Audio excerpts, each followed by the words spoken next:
তো আমার টক ঝাল মিষ্টি রান্নাঘরে আমি আবারও চলে এসেছি। তোমরা সকলে কেমন আছো?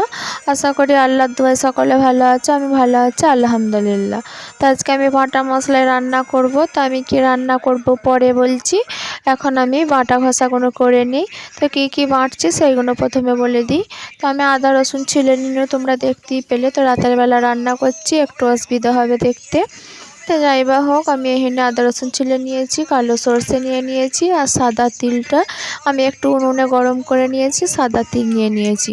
তো এইখানে কালো সর্ষের বদলে তোমরা সাদা সর্ষেও নিতে পারো, আর তিলের বদলে তোমরা পোস্তও নিতে পারো, কোনো অসুবিধা নয়, কোনো সমস্যা নয়। তো আমি আজকে রান্নাটা একটু অন্যরকমভাবে রান্না করব।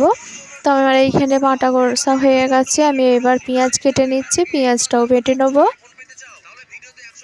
মাঝারি সাইজের দুটো পেঁয়াজ নিচ্ছি।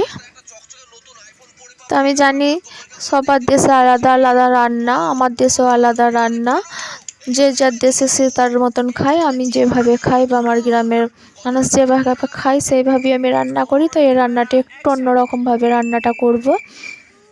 তো আমার এইখানে পেঁয়াজটাও বেটে তুলে নিয়েছি, কালো সর্ষে আমি এবার গোটা জিরে আর 4টে শুকনো লঙ্কা বেটে নিচ্ছি। তো বাটা ঘষার কাজ আমার সম্পূর্ণ শেষ হয়ে গেছে। আমি এবার তুলে নেবো, নিয়ে শিলটা ধুয়ে শিল ধোয়া পানিটাও নিয়ে নেবো। শিল ধোয়া পানিটা রান্নায় দিলে সেটা নাকি টেস্ট হয়, গুরুজনরা বলে। তো আমি এখানে মাছ নিয়ে নিয়েছি, মৃগেল মাছ কেটে নিয়েছি। তো এই মৃগেল মাছটা আমি মশলা দিয়ে ভেজে নিচ্ছি, নুন লঙ্কা হলুদ গুঁড়ো দিয়ে ভালো করে মেখে নিচ্ছি। নিয়ে আমি কড়াই বসে দিয়েছি, তেল গরম হয়ে গেছে, মাছগুলো উল্টে পাল্টে ভেজে নেব। তো এইদিকে মাছগুলো ভাজা হচ্ছে। আমি একটা বেগুন নিয়ে নিয়েছি, তো বেগুনটা আমি 4 ভাগে কেটে নেব। তো আমি যেমন মাছ তেমন বেগুন দিচ্ছি, বেশি বেগুন দিলে কিন্তু তরকারিটা ভালো লাগবে না খেতে। তো মাছটা আমার ভাজা হয়ে গেছে। আমার ছেলে প্রাইভেট থেকে চলে এসছে, তো জেদ করছে যে আমি ভাত খাবো। তো ওকে মাছ ভাজা দিয়ে একটা ভাত খাইয়ে দিল। তো এইদিকে আমার উনুন কমিয়ে দিয়েছিল জালটা।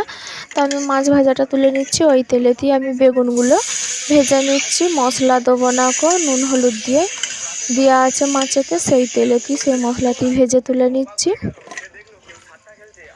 তো এগুলো তোলা হয়ে গেছে। কড়াইয়ে আমি আবারও একটু দিয়ে দিচ্ছি তেল, দিয়ে ওর মধ্যে বাটা মশলাগুলো দিয়ে ভালো করে ভেজে নেব।